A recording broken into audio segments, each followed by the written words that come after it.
2, 1. And we are live. And we are live, right. Hi.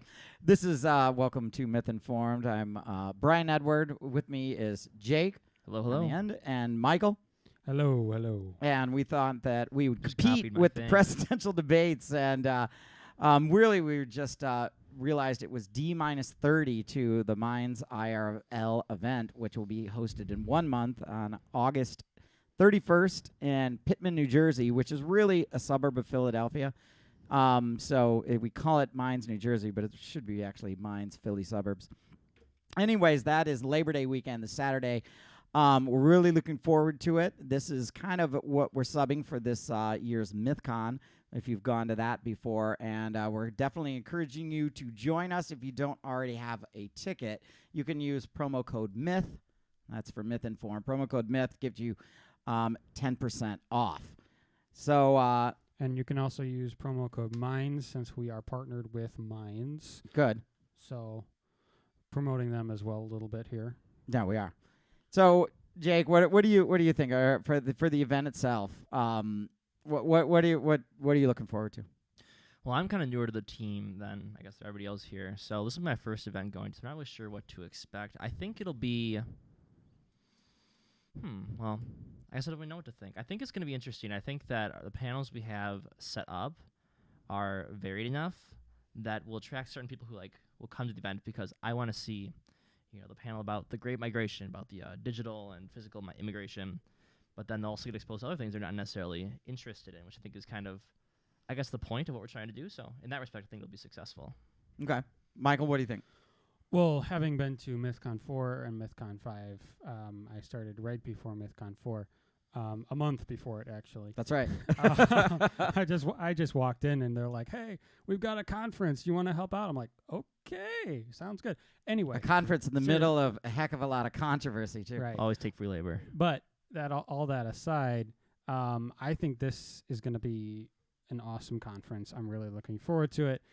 My favorite one, I think, is going to be the NSFW or the Not safe for work. Not Safe for Work, the Prohibition panel. That's going to be fun. It's gonna be fun to see all the different ideas and how loud the audience is gonna get on certain issues. They're gonna love it. And wow, I think that's gonna be a fun one. So the Not Safe for Work panel, they were calling it like a prohibition amplifies problems. Really, that means the prohibition on like prostitution itself.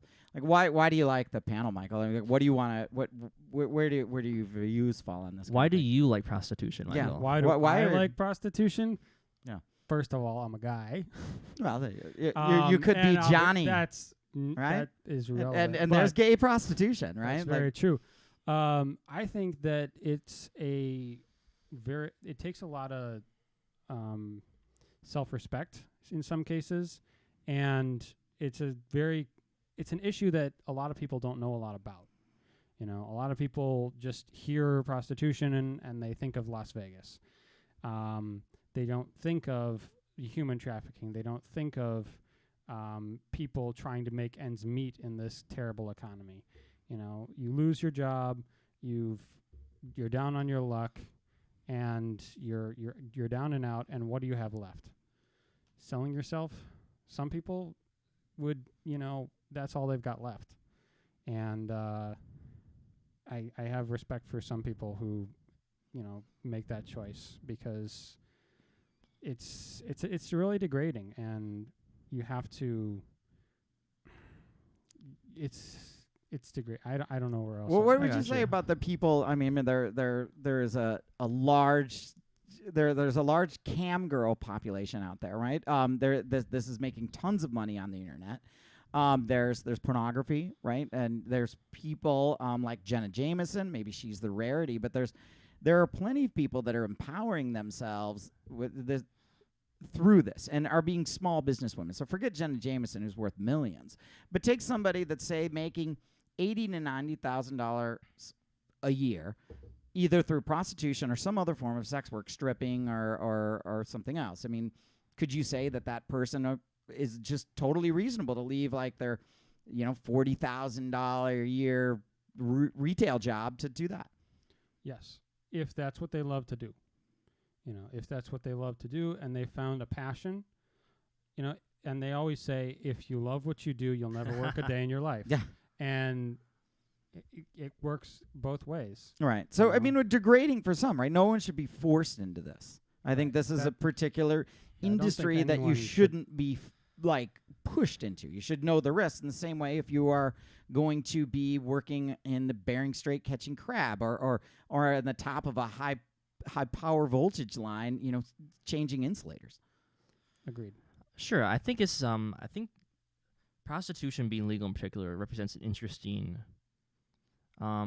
point in our current system. I think it's a distinctly libertarian viewpoint that I think neither party, neither the right or the left, really at its foundation really supports. I mean, on the right side of things, you have more kind of family values. Obviously, you can see why they would kind of come back against that. It's really degrading to women, and kind of just in general, it's not the sort of culture we want to be building. Right, and then they would say also that it's addicting the men. That's also doing something bad to the customers. Right. It's just a public vice that people have free will, but we should, if there's a bad thing, we shouldn't let them choose that. On the left side of things, you also looking more towards kind of the more society of the almost good side of the left, where you'd say you should be free to do whatever you want, but at the same time, there's also more productive things for society you could be doing. There's better things you can do to kind of better yourself and become a more fulfilled person. So I think on both sides of the coin, you have people kind of pulling away from prostitution for kind of very differing that's the word, reasons. Differing reasons, yeah. Correct. Yeah, I don't know.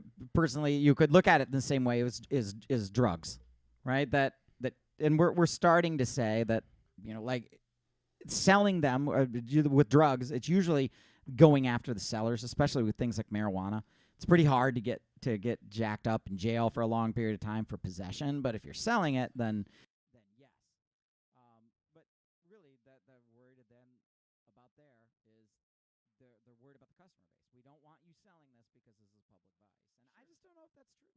Well, I mean, I don't know if you know, South Korea actually has a ban on pornography, so it is both illegal to produce and consume pornography in South Korea, and they seem to be doing all right by it. Well, see, here's my problem with it, relating it directly to drugs. So I could take the drug argument, say they're conservative made this, but drugs are illegal to take, an illegal drug, whether I buy it or you give it to me for free. Sex, it's totally legal to give it for free, but you can't charge for it. So this is what screws me up with the prostitution. How can it be legal to be when it's free? That's it's a weird distinction then from any other thing that's illegal. So if drugs were free, they would no longer be illegal. Well, right, no, right. To make them directly comparable, then free drugs would be okay, and that's, you heard it here first, everyone. Well, no, it's weird. I mean, why is it illegal to charge for something that's perfectly legal to give away for free? It's bad to charge for selling a quack drug, right? And it hurts. I'm not allowed to give that away either for free. I can't sit there and claim this to cure cancer when it doesn't, right? But I can't sell it and I can't give that away for free. I mean, the claim that it cures cancer is in itself illegal. True. But also, I suppose. So even giving it away for free, saying I've got all these millions of dollars, but here, come to cure cancer, I'm sure that I'm going to get ripped up for false advertising. If you get caught. Well, yeah. All right. Well, Brian, what do you kind of asked us, but what's the panel you're looking forward to most about this event? I kind of like the first one. The immigration panel, I think, is interesting because it's so hard to get any talk about this without it devolving into name calling and such, and then concentration camps on the border. It seems like Democrats and Republicans have a hard time talking about this, right? And the Democrats especially, because they have to worry about any time they're talking about restrictions on immigration that some of their base might call them a xenophobe, and they're very, very worried about getting called a bigot or a xenophobe, that they just tend to either say they're farther than left they really are, or just not comment at all. You mean kind of like how in the debates we're talking about how everybody's, or a majority of people implied they were for just decriminalizing the border at all. Right. Yeah, exactly. Right. And this is so AOC, for example, wants to decriminalize crossing the border, meaning... Well, actually, that's not true. I want to stamp that rumor out. Right Okay, here well and then now. clarify this. I've been listening to the left. I've been listening to AOC, and what she said was, I want to make it a misdemeanor, not a felony, because right now what happens when they cross the border, it's a felony, and in a felony case you have to separate the parents and the family, or you have to separate the parents and the kids. She wants to say, okay, no, we take that crime and we reduce it to a misdemeanor, allowing the parents and the kids to stay together. We need to end this family separation policy, and that is how we do Well, it. so she's changed her position on this because she did want to No. because the first position I heard her say is so if you cross the border illegally, right, to claim asylum, now you are already you have a violation of the law. So Right. now your asylum claim and potential like citizenship, now you're already one strike against you. So if we did criminalize it, No. the idea See, that's the thing. That's the classic right talking point. No, what happens is, okay, they upgraded it to a felony. So what you need to do is you need to downgrade it to a misdemeanor, so that when that family crosses the border, they say, okay, we can't separate the mother, the father, the daughter, the uncle, in this case, and put them in separate. We can't have we won't have the kids in cages at this point. You reduce the charge, not decriminalize, reduce the charge. okay. But just from a economics of law standpoint, reducing the charge, it necessarily implies that the offense is going to increase then. No, not necessarily. But I mean, ser- in every If the offense increases, that means more people are crossing the border. right. That's not gonna If there's I don't know whether or not more people are going to cross the border tomorrow. I'm not a magic I mean, genie. the way punishment works in general is you punish to a certain point to what's the word I'm looking for? De-incentivize? Disincentivize people from doing it. Yeah. If you decrease the punishment, then you're creating less of a disincentivizing structure, and more people are going to do it. It's gonna become more worth it to more people See, than the if you Yeah, issue for with that, example, if that was the case, we'd have less people crossing the border, and we don't. okay, so we'll take for If taxes. If Trump's policy worked, we'd have less people crossing the border. Well, it's a and lagging- unfortunately, I'd argue there's more people crossing the border, but it's again, this is a complicated issue. Why people cross the border is a personal issue, and we have to address the issue in Honduras, Guatemala, and El Salvador. Okay, Which we have started. but take taxes, right? If you put your money offshore, right, make your profits offshore, and then go out of the country, take that in as cash and bring it back, you could avoid taxes, right? Now, Obama really cracked down on this, and if you get caught for this, that the penalty is not only having to pay the taxes, but you have to forfeit 50% of the entire account, the principal, right? That's a pretty heavy penalty. What if we got rid of that and said, okay, we're going to just make it a $10 fine? Do you think we would see more offshore tax evasion or the same amount? Well, this is what happens when you have a tax holiday, right?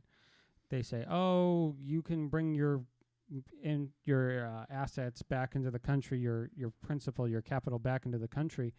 We'll charge you a 5% tax. They do, and the American people get some money, but it's not as much as Okay, saying, but that's legal. But take the So you- criminal penalties. If I reduce the criminal penalty, as I said, like, would you expect to see the same amount, or do you think more people would be like, oh, they really reduced the penalties? Like now, it's better to roll the dice now. No. It's You- still a 2,000-mile journey, and people aren't going to take that on a whim. They're not going to go, But why look, not come we've into the got port less of crime." entries, and you could avoid even a misdemeanor if you just claimed asylum at the port of entry? No. If you go through a port of entry, then it wouldn't be a misdemeanor. Correct. Right. But why? But so So why not just do that? If you're taking this 2,000-mile journey, why not go the rest of the way and just follow the correct process Right. instead of Because they're clogged. But point is that crossing they're the Rio clogged. Grande, one of the reasons why we have speed limits isn't just so like the cops can give you tickets. It's for public safety. I mean, driving 150 miles an hour in the interstate and then having other people driving 55 is not a good idea, right? We're doing that for public safety. Correct. Crossing the Rio Grande is a dangerous, dangerous thing. Like, Yes. to the reason why we're criminalizing it too is for people's own safety. All right. Well, we are criminalizing, but reducing that crime. That is the issue is family separation at the border. That's the case. To reduce that or to eliminate it. Although I guess the case might be made that you could that eliminating it is a pipe you could dream. eliminate But it through points of reducing entry. that, it would mean reducing the charge. And you're not going to see people coming across the border willy-nilly because, oh, look, we reduced it to a misdemeanor and it was a felony. No. Well, I don't think anyone comes over willy-nilly, right? I mean, but when you're going to make a trek like this, and you're going to think, but if I know I'm going to get thrown out of the country immediately, then I'm not going to take the trek. But if I get to stay, well, then heck, it's worth it, right? Well, that's what they're staying now. They're being detained in these concentration camps. Do you think there really should be called concentration camps? Yes. How many people on the panel support free Medicare for immigrants or One. illegal immigrants? Definitely. I know. I'm a progressive. Yes. I do support that. Healthy people coming into this country are good people coming into this country. Well, I mean, but right now but I wouldn't support Medicaid, but essentially these things go on that this just gets paid for right now. If you have an illegal immigrant that was in Milwaukee, Wisconsin right now that got into a car accident, sent over to Freighter for a trauma team, like they're not going to say, "Oh wow, you're not a citizen, you don't have health insurance, we're just going to leave you outside." No, they're going to do everything they would to that person that they would to me or you. You know, it's just that bill's never going to get paid, and that's all factored into the cost of the system. I mean, all of the insurance healthcare is paying for all the people that will never be able to pay the bills. I mean, if you look at the Children's Hospital, for example, I mean, they tell me that like 45% are non-payers at all. So like 45% of the people, they're not getting paid anything. So now the insurance cost has got to cover not only that patient, but a whole bunch of other patients that aren't paying. Interesting. I'm not familiar with that, the lack of payment at the Children's Hospital, personally. Because, I mean, kids are doing a lot. And you have a lot of poor people that they have to get their kids treated, and they have no ability to pay. And the Children's Hospital knows this, and now they make do because, one, Children's Hospitals get a lot of money in donations, too, unlike, adult hospitals. So they can go out and market, so they have their own foundations and stuff, and this all helps the bills. But they're very cost-conscious because that this is something they know it's not going to get paid, so they just write off these debts. Well, to kind of back up a little more, I'd like to kind of get your opinion on this, Mike. So you're saying that, I actually don't understand, so I don't want to lead you anywhere. Do you think that anybody who wants to live in America should be able to walk in and live here? Yes. You do? Yes. You don't, because you see, to a certain point, I think there should be, let me finish. But that's the catch. Walk in. When you refer to it as walk in. And no, they shouldn't just walk in. They can come via a port of entry. They visa overstay. But you're already saying that even if they should enter these ports of entries, but you're saying that if they become too clogged up, then they have the moral right to just go around it. You're kind of giving them the free rein. I'm not saying that they have the moral right to go around it. I'm saying that they're clogged up. And why is that? Because we have we don't have enough judges at the border. Well, but one of the things that cases are piling up. Sure. And people it's a systematic issue. The Republicans were wanting more money just to house people at the border, right? But the Democrats wouldn't fund it. Like this is, just for housing. Why couldn't we come together on just more housing for people down there? Like for temporary stays. That seems like that should have bipartisan support. Agreed. There should be more housing, but it should be humane housing. It's a structural issue for sure, but I just have a hard time.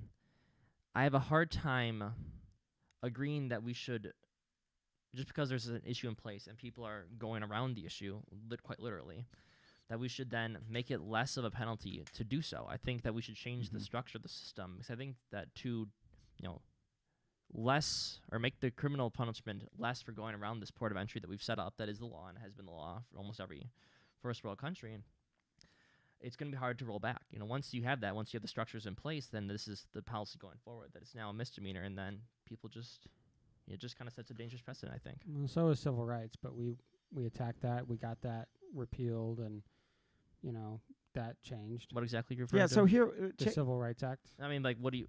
I'm not questioning the point, the comparison you're making. Well, I'm saying that you're saying this is the way things are, and we can't change it. And I'm going, no, I'm not we saying that. I'm can. saying that to do so in this manner, instead of addressing the structural issues and changing those, to put a Band-Aid solution and make the criminal punishment less for going around these structures we have set up is a dangerous precedent.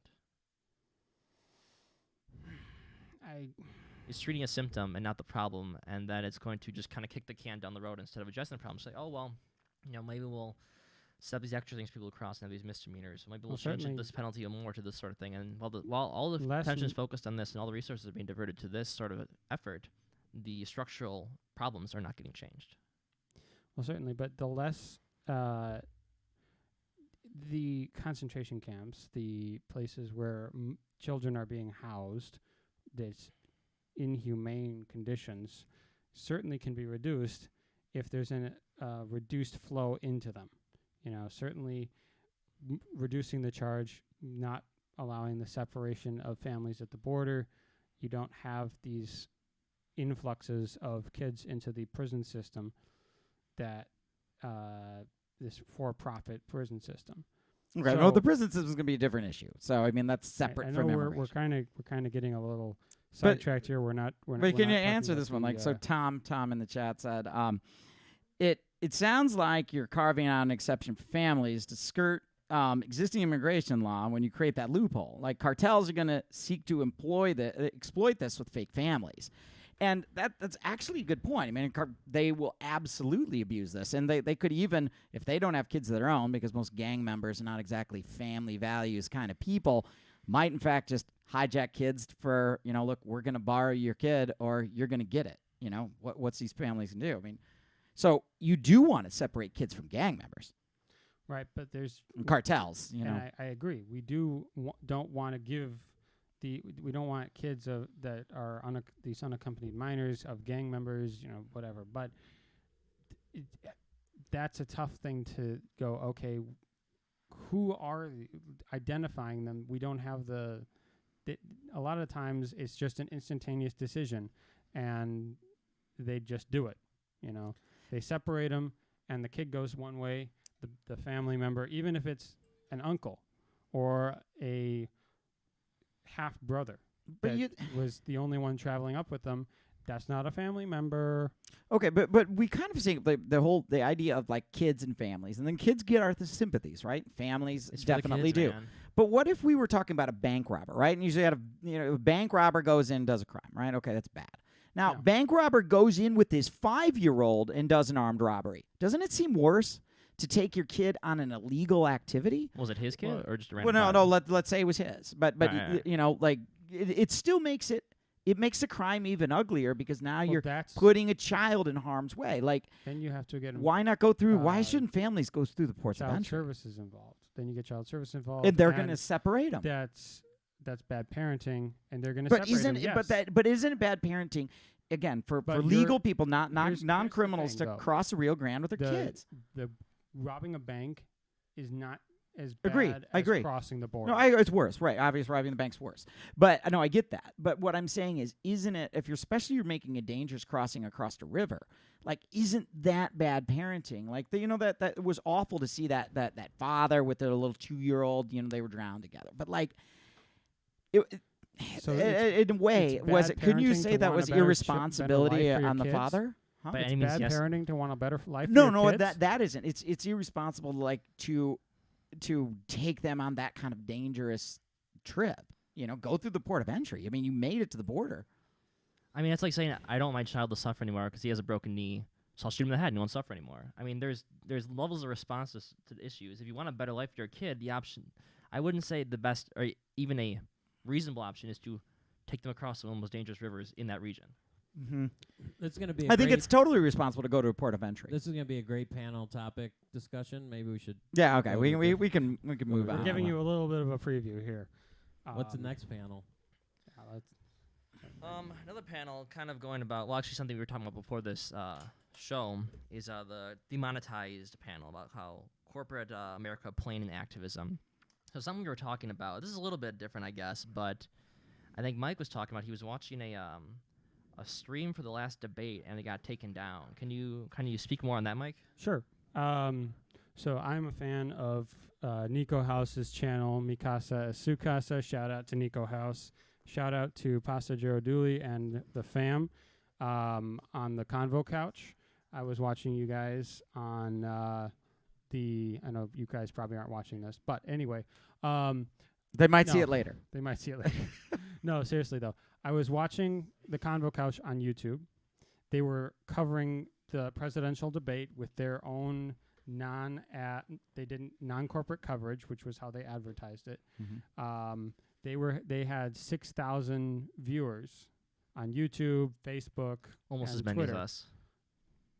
Yes, almost as many as us. And all of a sudden, it just ended. CNN filed a copyright claim, and YouTube took him down. In They real couldn't- time. Yes, In real yes, time, this yeah. was in real time, and they did the same thing to Nico House. Not probably 20 minutes later. Yeah, do you have a problem with it though? Like for Oh. CNN making the copyright claim? I have a big issue with this because it's. I don't have an issue with the copyright laws. You know that. Look, Oof.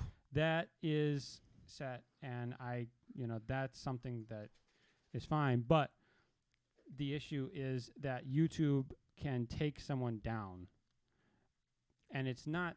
Oh, wait, they This- didn't look, stop the stream? They took him. They disabled his channel.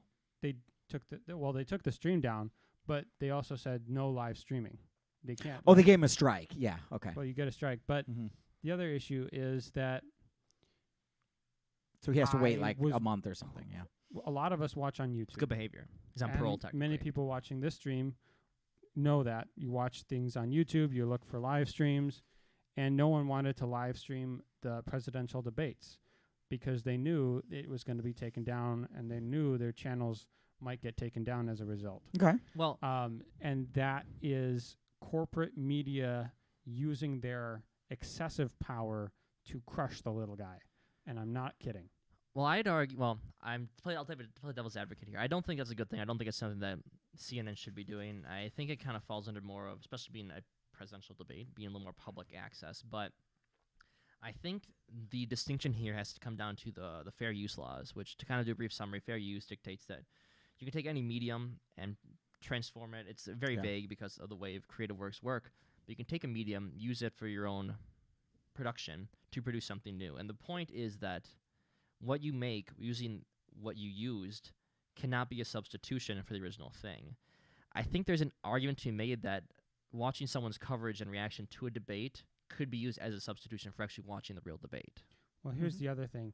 I watched the Convo Couch cover the June 26th first presidential debate for 3 hours, and they were totally fine, no copyright issues at all. Well, I don't think YouTube CNN didn't suspected demonetize. it. I think Well, that they here's they realized how much Well- that happened, and then they were like, "Well, man, we better clamp down on this." Exactly. And the other caveat that I want to mention is that it was NBC for the first one, and this is CNN. Oh, okay. So good point. There is there's clearly possibly a difference between CNN and NBC. So, but all that said, corporate media is corporate media, and they're going to crack down on new YouTube sources. They're already cracking down on this. But Well- if that's their intellectual property, I guess I don't have it. Go ahead. Well, I was going to kind of pivot away, but saying like, well, I guess at the end of the day, I think I can get back to the symptoms and what are the other side of this? Well, I think it comes down to the fact that corporate media these days has transitioned from, maybe 50 years ago, like news sources are all about, providing information to the people, making sure everybody's informed and knowing what's going on. Whereas now it's you can see it online. It's all driven by profit these days. So, the reason they would want to shut him down is because views that they could be getting and then generating better ratings and better ad revenue from it is being taken away and put somewhere else. It comes back to how much money they're paying for it, paying for the license for the debate, and how much money they stand to make from it. Do you think that's kind of the issue? I mean, do you see? I'll say I see that the big issue I have with current big media structures is how much they've changed to focus solely on profit rather than the principles that we're all kind of brought up to think that they have. Do you have any anything to rip Def- off of that one? I think we guess? can all Definitely agree on agreed that. on that. Yeah. Yes. Yeah, that they're chasing the dollar and clicks more than the truth. What do you see this is different in, I mean, not to toot our own horn, but like we're kind of this kind of new media, this kind of, well, I mean, people like Nico House, even people like Sargon of Akkad and Shoe on Head and all these other people who, provide a new source to a lot of people on the internet. Do you see them as having the same profit motivations? Like, what's different between those two? Because there clearly is something different. Right. That's the thing that Because they're still trying to make money. A lot of YouTubers. I mean, okay.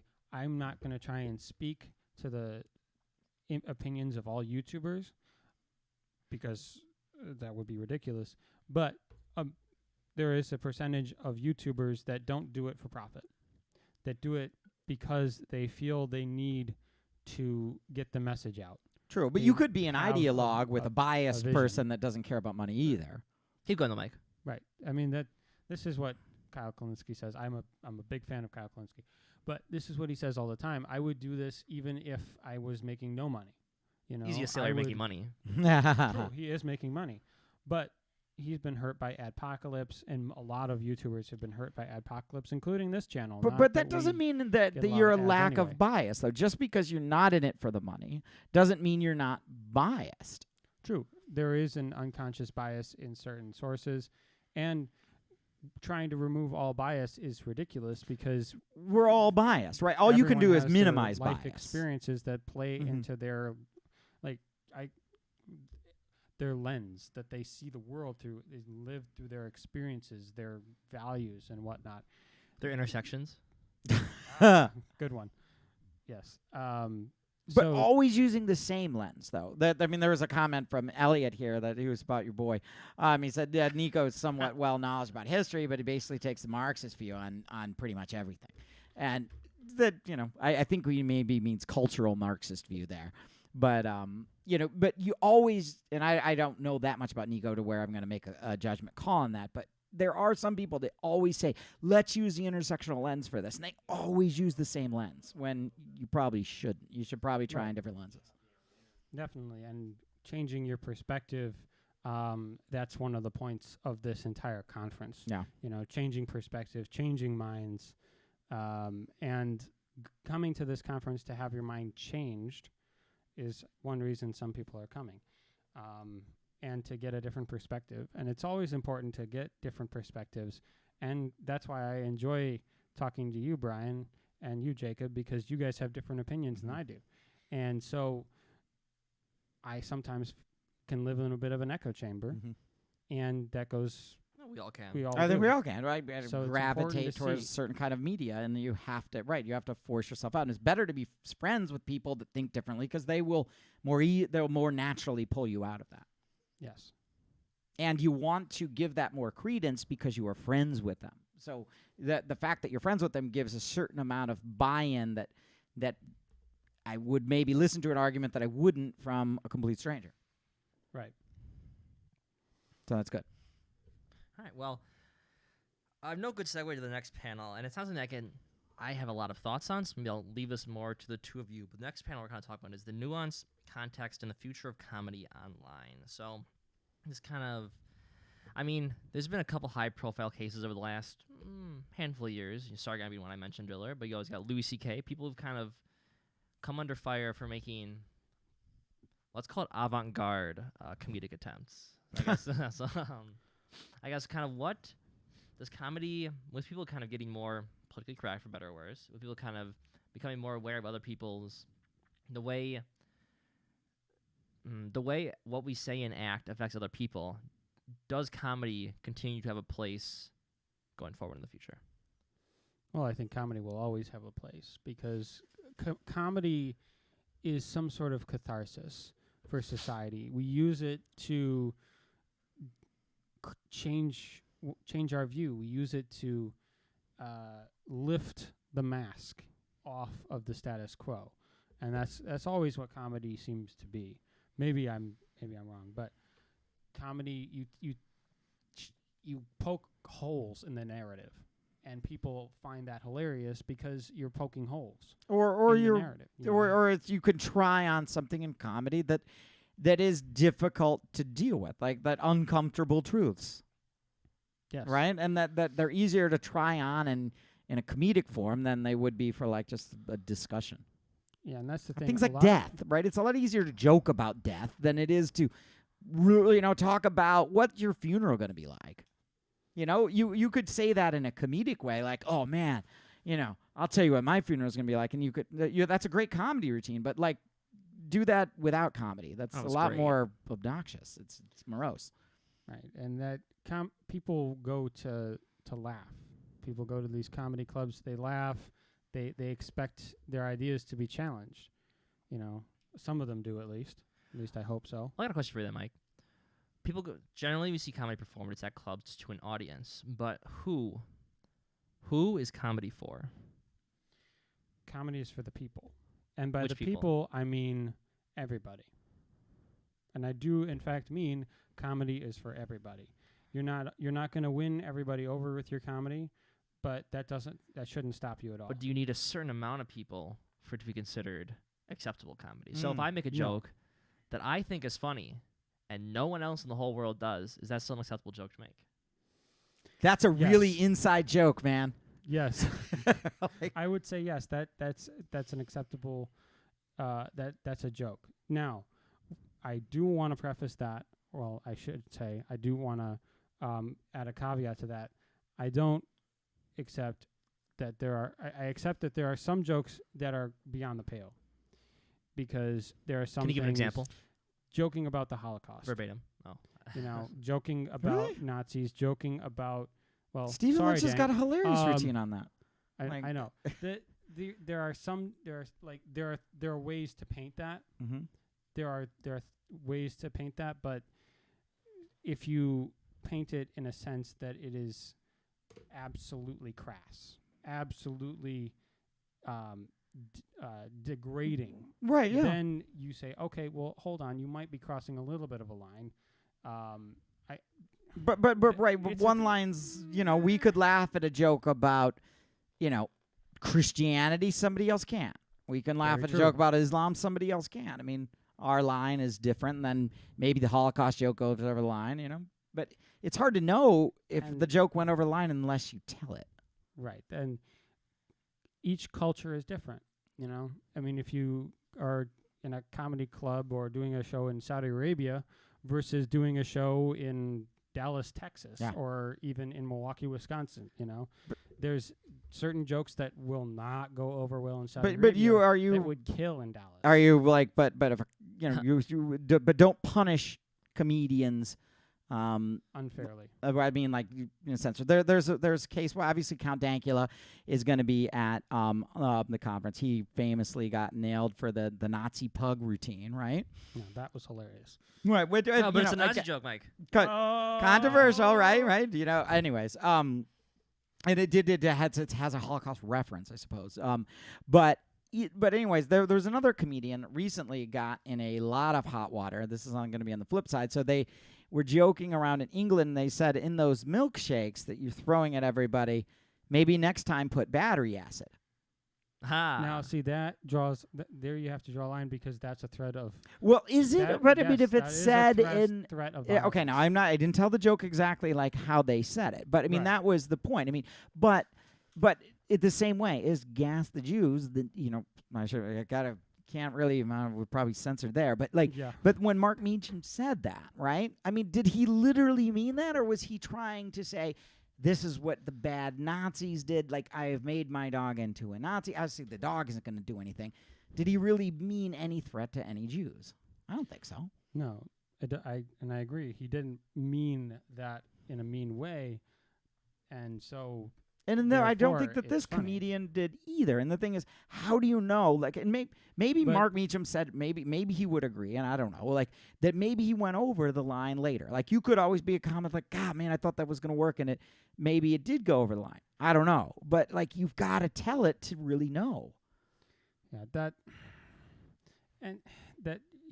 that's why we have free speech laws in this country. Yeah, I know, and we that's- don't want to erode and them. We don't want to mess with those free speech laws, because when you bypass those free speech laws, when you limit those free speech laws, then you say, oh well, in this case, okay, and this is I sometimes consider myself a free speech absolutist, and my opinion is informed by the Well, people that take I the watch. topical one, Jake. What do you think about Kathy Griffin doing the thing, or like the fake beheading of Donald Trump?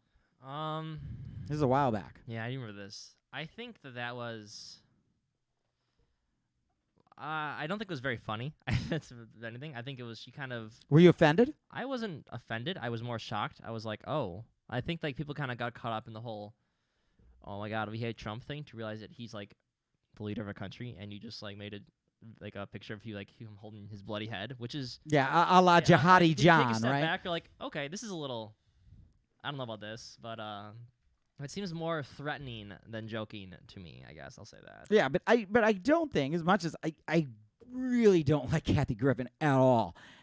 I supported her on that. I don't think she should have been deplatformed. She was deplatformed from venues in Vegas after that. I didn't agree with that. I didn't think the joke was all that funny. I didn't find it all that offensive. I mean, Guar beheads a lot of the presidents, but Guar gets away with it because what? They're weirdos, and what? Kathy Griffin isn't a weirdo? Like, come on. I mean, I think how many effigies were burned of Barack Obama or Guy Fawkes? Are we? know? Come on. I mean, I think to me it's more of.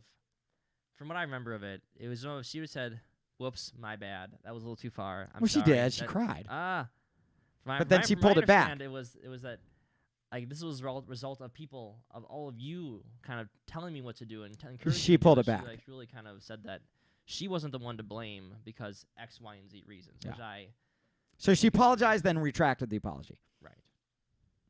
And I don't think she should have had to make the apology. Like, if she wanted to, that's fine. But, like, I didn't agree with deplatforming her. Now, if people want to say, cancel my ticket, that's fine, too. Well, I'll say from a moral standpoint, I don't think she should have to apologize. From a legal standpoint, though, that is an issue. You are making a threat against like a country's like leader. I don't know. But if that's already illegal, why didn't they go for it? I don't know if you can make that case. What about the Roseanne joke? Ooh, Roseanne Barr. I thought that I didn't find it offensive, but I other don't people think it did. should have killed her career, to be honest. Yeah, with it certainly you. shouldn't have killed her I do not think career. it should have killed her Yeah. career. And I didn't think it was funny, and I disagreed with it. I didn't but immediately at take the it in same racial time, terms, though. You know, No, I didn't. That's the either. difference. I didn't That's- make it in racial terms. I didn't see it through a racial lens. Interesting. Yeah, everything gets twisted amongst the intersectionality and the identity politics wizards, and the spin merchants over at Fox News, MSNBC, and the identity politics left, the identity politics right. They spin it, they twist it, and they just meld it into something that was totally different from the original intent. And that's another thing. Intent. It is almost impossible to prove intent in a court Correct. of law. So It's hard. that is You can, but it's harder. It's a Right. harder standard. It's- It's murder 1 versus murder 2. but that's proving intent to harm, intent to do things in a tweet or in a comedy skit. That's It's going to be a high standard, Eh. right? If murder 1, though, if I took out the insurance policy and I took extra steps to cover my tracks, I've done this, you can prove that I'd planned on like that on murdering, right? Right. Because you see this all the time, and if you can't prove it, then you go for a murder 2 charge. Like that, but tends to prove plenty of times, especially when people are going and buying shovels, and then you got there, they've gone out to like some forest of pre-check the burial spot, then they come back, and then they go do the deed, and then they bury them.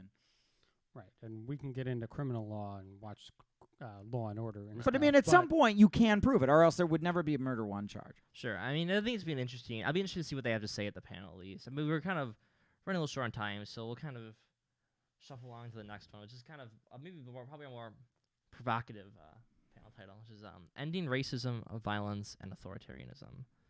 So, how do we end racism, violence, and authoritarianism? Mike? Well, you have to change. It starts at the beginning. The culture. The racism? Oh. you have to adjust the cultural lens, because Oh. culturally it's acceptable to have some forms of violence, authoritarianism, and racism. These things are culturally acceptable. Right? Are they? Well, I don't think certainly racism is certainly is our current cultural. president speaks to that. Well, let me change the question a bit then. So this is kind of more about then. So we were just as an issue. These people, there's a lot of people who have racist tendencies. People who are violent in our culture. How do we, I guess, more so go about changing their minds? I guess how do we go from thinking one way, being ingrained in this kind of culture, as we said earlier, we're all kind of involved in our own echo chambers. How do we break out of that and see the forest for the trees? I guess how do we see Going back, clearly? How do we go clear? We going clear. That interesting. Ron Miscavige, who is a friend of the show, he said that you plant the seeds of doubt, plant the seeds of skepticism in other people's minds. Forcefully? I would disagree with that. Right in the eyes. They get Just right back into the brain that way. Yeah, best place. Put them in the ears. Get that. Right. Like in Star Trek, you could. I the mean, Matrix thing, and just. I mean, rhetorically, right. that's fine. That's all fine and good. But like, how do you do it? I mean, I'm asking real and practically. Like, we can talk all day, like how we should run a country, how we should really help the people, and kind of see, the allegory of the cave for what it is. But how do we actually, in effect, talk to someone and change their mind? How do you talk to someone who might even hate you for what you think, and try to change their mind? Ask them what they believe.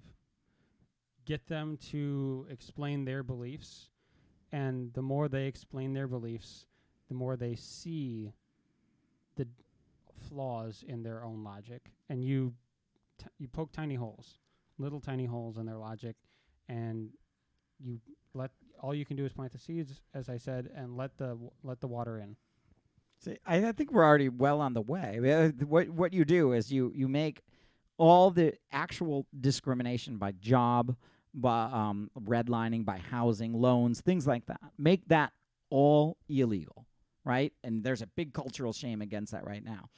So the only way somebody really can be racist without a whole lot of consequence these days is their own personal racism, what they might think, comments made under the breath, whatever, and they might say it on social media, right? But what does that actually do to stop a black person, for example, like getting a job or living their life fully? It doesn't really hurt them at all. I mean, there always been assholes. So, I just don't think bigotry, as long as it's not stopping people from getting loans, jobs, houses, going to school and things like that, is not that big of a problem. Because, I mean, you could have bigotry against women, bigotry against those people from New Jersey, right? I don't like the Jersey people. Like, come on. Like, So Brian, to be clear, you're saying we shouldn't try to change their minds. No, because then ultimately what they're going to do is in a free society where people of other races are free to commingle and so on and so forth, they're bound to run into somebody that they like of that race, then that will change their minds. It's the same way about gay. When a conservative family actually makes a gay friend that thinks like them and says, oh, wow, you voted for Trump too or something, watch the homophobia. I think it's a little optimistic, to be honest. Well, I think the racism thing's simple. I think we need to just start Is it? treating people. It's very simple. We just need to treat people the way we would treat anyone else, and that means not looking at their race. Why? You know? And people on the left get this wrong all the time. We should make assumptions on black people or Mexican people That's or whatever. We got to stop making assumptions on people based on race and treat them exactly like we would treat anyone else. If you're a dick, you're a dick. But don't be a dick because of race. You're just a dick. If you're a nice person, be nice. But don't cater to people based on races. We're looking at it as a handicap when it's an immutable characteristic. They can't control it. Right. No one can control it. We should just all treat each Well, other and by as going so far that, to uplift black people, you have to demonize white people. You're actually going to create racism, not decrease it. Right, exactly. I mean, I agree with you, but I think to say to tell someone who is genuinely racist, say we should all just treat each other the same. That's not going to change It's their not mind. gonna at all. work for them. So, dealing with the racist is just not giving any credence to their point of view. I mean, honestly, if they're coming out there like But we live in a world of echo chambers. You don't need to have someone. You don't need to ever encounter someone who disagrees with but their point of again, view. you have to set the example. But it's impotent racism. As long as we make sure that it's impotent, that they can't Exactly. really do anything about it, Like, then for instance, like in Okay. Charlottesville, if the protesters didn't show up in Charlottesville, who would have heard about those white supremacists that were out there? Fair. We actually made a bigger issue going out there and quote unquote confronting them when we should have just ignored it and laughed at them. I mean, I think the counter argument is someone would say, okay, well, if they don't have any power on their own, how would we end up with someone who's pretty overtly racist on Twitter as a president? So you would. It's someone who's I think definitionally racist. Even if he doesn't intend to be, he's found his way to power. He's not impotent with his racism. But what laws though are being passed like by race? Correct. Well, maybe not race, but the transgender ban in the military that was upheld. Okay, no transgender. Okay, fine. That was definitely Okay, you racist. can make that point, but racially, no. And the thing is, he went off on the Morning Joe people. What, Scarborough and Mika Brzezinski? You know what he's calling her now? Psycho. He's like, yeah, old Joe in Psycho worse, I said guess. something. I'm like, that's incredible for him to call somebody. They're as white as white. I mean, can I be. think Well, it's like even if he's not unfortunately. enacting any policy on it. I mean, the same if there was a woman president, she's like, I hate men. I think we would feel very different about. I think that'd be very interesting. Like every single action she did would be viewed through a different lens. True, but if Donald Trump straight up said, "I hate women, they don't belong in government," I think he'd lose all his Republican support. what if he told someone to like, go back to their country?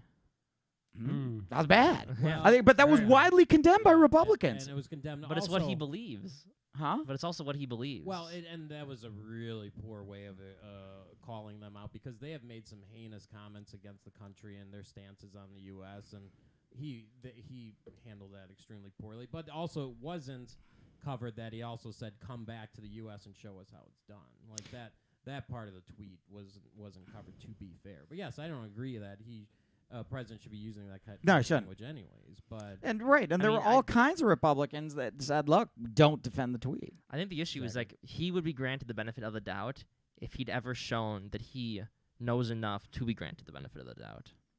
He doesn't seem to be thinking of these things from like this high level perspective that a lot of people like to grant him. It seems that it's more of just I thought this thing, I'm going to tweet it without No, you're without right. even proofreading it. Well, the irony with all I of agree. it is the whole racist argument. If you go to Egypt, if you go to Iraq, wherever, China, they don't say, "Oh, are you Mexican?" or "Oh, are you Irish and Polish?" No, they say you're American. And that's unfortunately like the thing we're so focused on ourselves and our country when the rest of the world views us completely. Yeah, different. but most Americans would know the difference between like an Egyptian Muslim and an Egyptian Copt.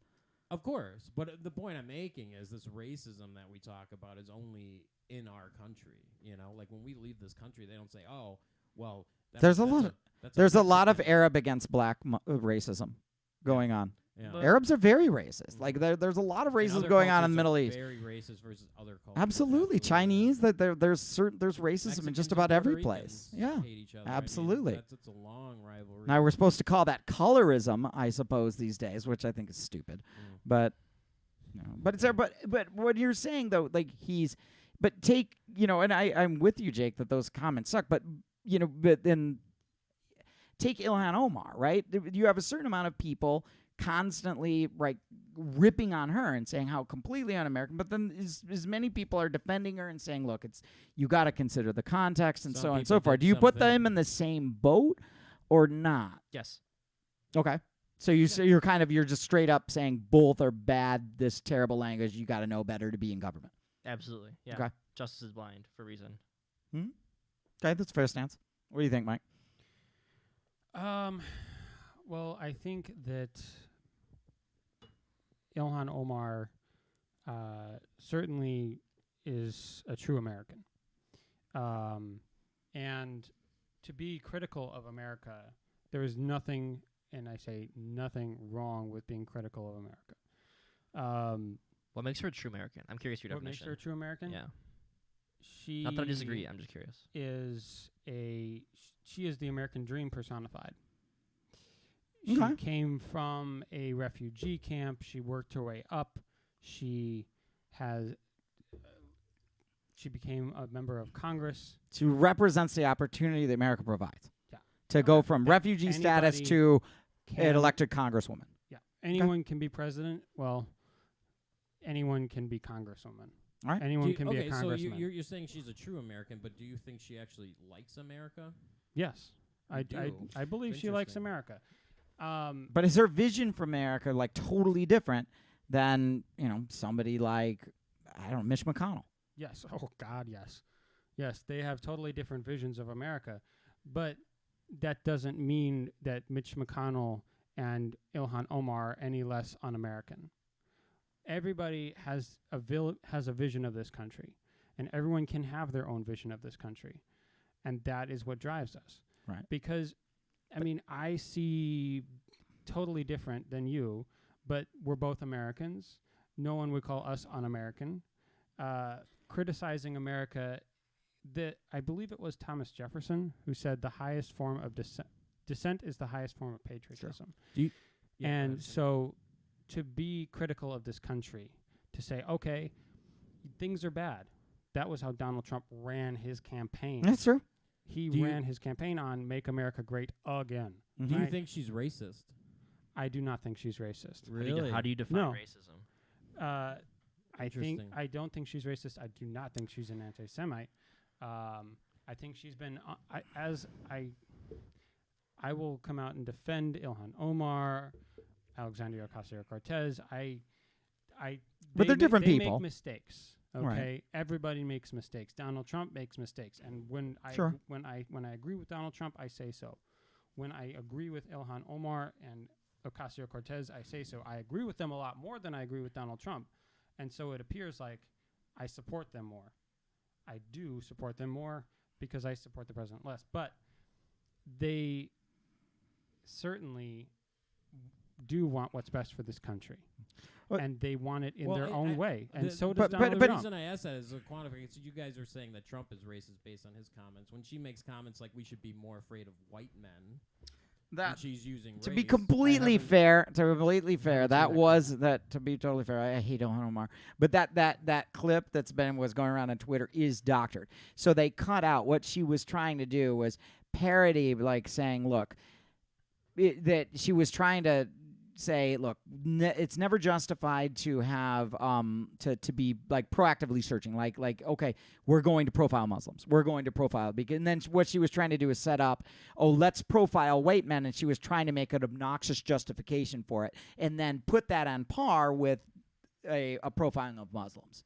She was purposely trying to make it sound ugly and say, see, these are the this is why she shouldn't profile. I personally think those that are arguing for identity politics are racist, no matter what side they're on. Right, but all the things to nail her on, that one wasn't. It's racist. That's unfair. Like one of those things where we're looking at races through a different lens, and again, The Jews are hypnotizing the world. Like, come on, that's way out there. That's probably worse than Trump's comment. This Netanyahu has hypnotized Congress. Right, but the thing is, she always says, I'm criticizing Israeli policy. But saying Israel is hypnotizing the world is not a criticism of Israeli policy in any way. It's a trope. Unfortunately, when you're on Twitter and she made a generalization, and it's hard in a tweet to be specific enough. True, sometimes. and it was just one, but she's done it multiple times. I mean, I'd say the same with Trump. If you can't be specific enough, don't tweet it. Agreed. Yeah. Well, yeah, her Twitter is pretty dang bad. And, well, I mean, there's others. There's unelected Justice Democrats where I thought their Twitters were parody accounts. So, I mean, Ilhan Omar's Twitter is not the worst. I mean, the failed, what was Sarah, somebody other that ran for Congress in Colorado. Like, hers is an absolute parody. Absolute parody. I have to look her up, but Sarah something. But I mean, yeah, go ahead. Okay. Just tough. You guys are attacking my Justice Democrats, man. You're coming after me. I didn't say all of them. Again, not all of them. I do not judge man. AOC in the same way that I judge Ilhan Omar. Right. It's not. That's not fair. Everyone should be judged on their own merits. Yep. And I agree 100% on that. Mm-hmm. But I think I'm getting a signal that we should start wrapping it up here. Jake, any final thoughts? So final thoughts. Don't tweet. Spay neuter your pets. Vote third party. Make America great again. All right. Tulsi 2020. Tulsi 2020. Oh, Marianne Williamson 2090. All right. See ya. God damn. Are we off air? No, we're still on air. Jacob walked off air. Is there actually 2090 or is it be 2092? No. All right. Are we? Yeah, I think there is. Is there 2090? Going that far like a presidential election? Oh, would it be in 2090? I don't know. I'd have to